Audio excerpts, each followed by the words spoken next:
Hello and welcome to biology tutorial hashtag বুবায়ো। আমরা প্রতিদিনের ন্যায় আজকে রয়েছি 9 নম্বর সেটে। তো যারা এখনও বাকি সেটগুলি দেখনি তারা অবশ্যই বাকি আরও 8টি সেট রয়েছে, অনবদ্য সেট রয়েছে, যেগুলি দেখো। এবং কোয়েশ্চেনের প্রচুর রকম ভ্যারাইটি আছে।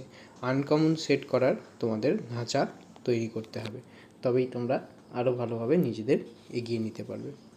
তো আজকে যে বিষয় নিয়ে আমরা আলোচনা করব, প্রতিদিনের ন্যায় রাত্রি 11টা থেকে লাইভ চ্যাটে আমরা রয়েছি। তো অবশ্যই তোমরা দেখো এবং জানাও কেমন হচ্ছে সেটগুলি। হ্যাঁ, ডাক্তারি পরীক্ষার সহজ সমাধান সংক্রান্ত যে কোনো প্রশ্নাবলী, NEET, AIIMS, JENPAS, UG, paramedical, ANM-GNM nursing and all other medical exam, UPSC and WBCS related exam also, only for biology or bioscience and life science. Target রয়েছে 2022-23।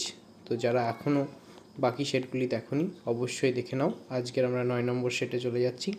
তার আগে বলে রাখি, এ জাতীয় যে কোনো পরীক্ষা নোটিফিকেশন এর পেতে তোমরা সাবস্ক্রাইব বাটন প্রেস করে পাশে থাকা বেল আইকন দিয়ে রাখবে।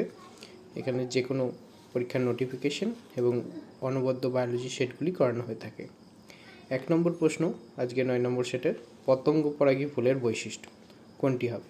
বর্ণহীন, ক্ষুদ্র, আকৃতিতে বড়, বর্ণময় এবং সুগন্ধযুক্ত। চেষ্টা করো, যারা পারছো না অনেকেই জানিয়েছো স্যার কোয়েশ্চেনগুলো আমাদের হচ্ছে না, তো যারা হচ্ছে না খাতা বানাও বাড়িতে এবং সেগুলোকে তৈরি করতে থাকো। ওই আনকমন সেট বা কোয়েশ্চেন করতে করতে তোমার কাছে একদিন সেগুলো তোমার কাছে রপ্ত হয়ে উঠবে এবং তুমি সেগুলো ভালোভাবে করে উঠতে পারবে। শুধু ডেলি রুটিনে করতে থাকো, দেখতে থাকো, চেষ্টা করো, ভুল হোক লাইভ চ্যাটে জয়েন করে রাত্রি 11টা থেকে চেষ্টা করো। সঠিক উত্তর কী হবে? সঠিক উত্তর হবে যে বড়, বর্ণময় এবং সুগন্ধযুক্ত। অপশন ডি হবে সঠিক অ্যান্সার। দ্বিতীয় প্রশ্ন রয়েছে, পলিসাইফোনিয়া জন্মায় কোথায়? পলিসাইফোনিয়া স্থলে, সমুদ্রে, পুকুরে, বৃহৎ উদ্ভিদের শাখায়। পলিসাইফোনিয়া টার্মটার সাথে পরিচয় করো। সঠিক উত্তর কী হবে? সঠিক উত্তরটি হবে কি? সমুদ্রে। নেক্সট 3 নম্বর রয়েছে, পশুর খাদ্য হিসেবে ব্যবহৃত হয়। পশু খাদ্য হিসেবে ব্যবহৃত হয় কোনটা? ভলভক্স, ল্যামিনারিয়া, এটা একসাথে হওয়ার কথা ছিল, ল্যামিনারিয়া, ইউলোথ্রিক্স না স্পাইরোগাটা। কোনটি পশু খাদ্য হিসেবে ব্যবহৃত হয়? ভলভক্স, ল্যামিনারিয়া, ইউলোথ্রিক্স না স্পাইরোগেরা। সঠিক উত্তর কী হবে? চটজলদি লাইভ চ্যাট বক্সে জানাও। সঠিক উত্তর হবে অপশন বি, ল্যামিনারিয়া। যারা অফলাইন ক্লাসগুলি করতে ইচ্ছুক তারা কন্ট্যাক্ট করে নিও এবং অফলাইন ক্লাসগুলি ভালোভাবে করতে থাকো। যে কোনো মেডিকেল পরীক্ষা সংক্রান্ত এবং ক্লাস 11, 12, 9 থেকে BSc যে কোনো কোর্স করানো হয়ে থাকে। পেরিস্টোম দাঁত বা পেরিস্টোম দন্ত দেখা যায় কিসে? ঠিক আছে, কোনটাতে পেরিস্টোম দন্ত পরিলক্ষিত হয়? রিক্সিয়ায়, অ্যান্থোসেরাসে, ফিউনারিয়া, পোগোনেটাম। কী হবে সঠিক উত্তর? সঠিক উত্তরটি হবে ফিউনারিয়ায় আমরা পেরিস্টোম দন্ত দেখতে পাই। বহু ভ্রূণ বীজতা বা বহু বীজ ভ্রূণতা, এটা বহু ভ্রূণ বীজতা দিলে টার্মটা মোর বেটার হতো, যার ইংরাজি রয়েছে পলিএমব্রায়োনি। ঠিক আছে, পলিএমব্রায়োনি নিচের কোনটিতে দেখা যেতে পারে? নিটাম, সাইকাস, পাইনাস, এফিড্রাই। কোনটিতে প্রপার পলিএমব্রায়োনি পরিলক্ষিত হয়?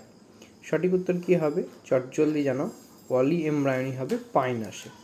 ঠিক আছে, আবারও বলে রাখি, যে কোনো ধরনের বাইলিঙ্গুয়াল ক্লাসেস করানো হয়ে থাকে, অর্থাৎ বাংলা সেটের সাথে সাথে ইংলিশের ইম্পর্টেন্ট কিছু সেট রয়েছে যেগুলি তোমরা দেখতে থাকবে, চেষ্টা করবে এবং সম্পূর্ণ বাংলায় সেগুলোকে ট্রান্সপোর্ট করে দেওয়া হবে এবং তোমাদের সাথে বুঝিয়ে দেওয়া হবে। 6 নম্বর প্রশ্ন, the highest DDT concentration in aquatic food chain shall occur in. DDT হচ্ছে দেখো একটা দূষক পদার্থ, সেটা যদি তোমাদের অ্যাকোয়াটিক ফুড চেন অর্থাৎ জলজ খাদ্য শৃঙ্খলের মধ্যে প্রবেশ করে এবং সেটি কীরকম মানে কোথা থেকে একদম নিম্ন খাদ্য শৃঙ্খল থেকে হায়েস্ট কোথায় যেতে পারে। ঠিক আছে, সেটা কী হতে পারে? নিট 2016 ফলোয়ার্স কোয়েশ্চেন, সম্পূর্ণ একদম PYQ। ফাইটোপ্ল্যাঙ্কটন, সিগল, কার্ভ, ইল। সঠিক উত্তর কী হবে? সঠিক উত্তর চটজলদি জানাও। সঠিক উত্তরটি হবে সিগল। নেক্সট 7 নম্বর রয়েছে, dolphin depletion of which gas in the atmosphere can lead to an increased incidence of skin cancers.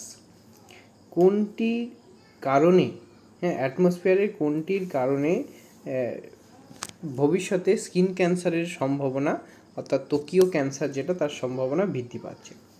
NEET 2016 followers question, সেটি এখানে গ্যাসের সম্বন্ধিত দেওয়া রয়েছে, কোনটার মধ্যে হতে পারে? Ozone, ammonia, methane, nitrous oxide. সঠিক উত্তর কী হবে?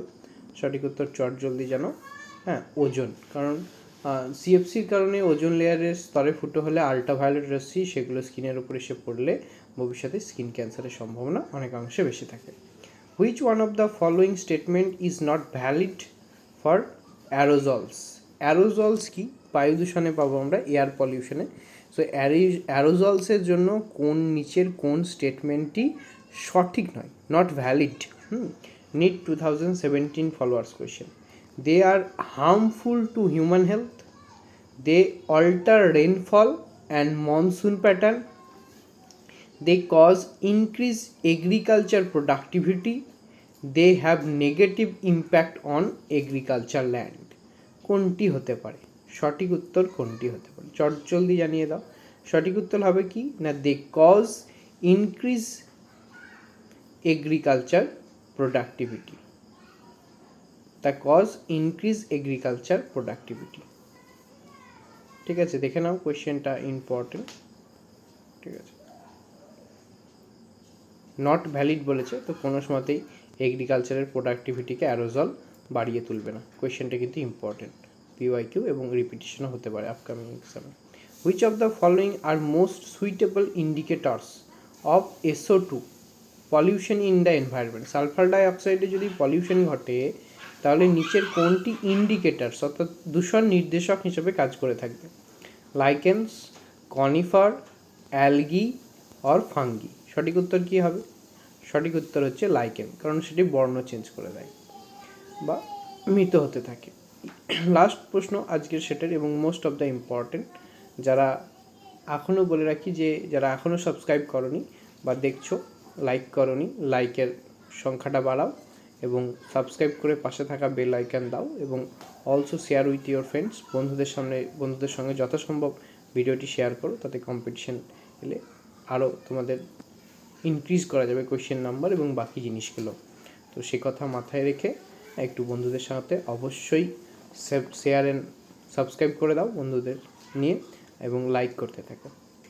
তো লাস্ট প্রশ্ন রয়েছে, eutrophication of water bodies leading to killing of fishes is mainly due to non availability of, কোনটার জন্য, কোনটার কারণে? অ্যাভেলেবিলিটি কম থাকলে ইউট্রিফিকেশন যখন হতে থাকবে তাহলে ওয়াটার বডিসে কোনটা বেড়ে গেলে ফিশগুলো মানে ফিশের মৃত্যু ঘটতে পারে, কী কারণের জন্য? নিচের ফুড, লাইট, এসেন্সিয়াল মিনারেলস আর অক্সিজেন। ইউট্রিফিকেশনের ফলে জলে কোনটা কমে যায়, ফলস্বরূপ মাছেদের মৃত্যু ঘটতে পারে। এইভাবে কোয়েশ্চেনটা ভাবলে অনেক অংশে তোমাদের সোজা হবে অ্যান্সারটি করতে। তো চলো দেখে নেওয়া যাক সঠিক উত্তর কী হতে পারে। তো অবভিয়াসলি সঠিক উত্তর হবে সি, এসেন্সিয়াল মিনারেলস। কারণ এসেন্সিয়াল মিনারেলসের মধ্যে অক্সিজেন, অনেকে অক্সিজেন অ্যান্সার চুজ করবে, তো সেটাও রয়েছে। আবার ধরো এসেন্সিয়াল মানে যে মিনারেলস আছে সেই জাতীয় জিনিসগুলো কমে গেলে মাছেদের বেঁচে থাকার অনুপযোগী হয়ে উঠবে সেই স্থানটি। তো এক্ষেত্রে সেজন্য অপশান সি কারেক্ট অ্যান্সার। তো thanks for watching, like, share and subscribe and see you next video.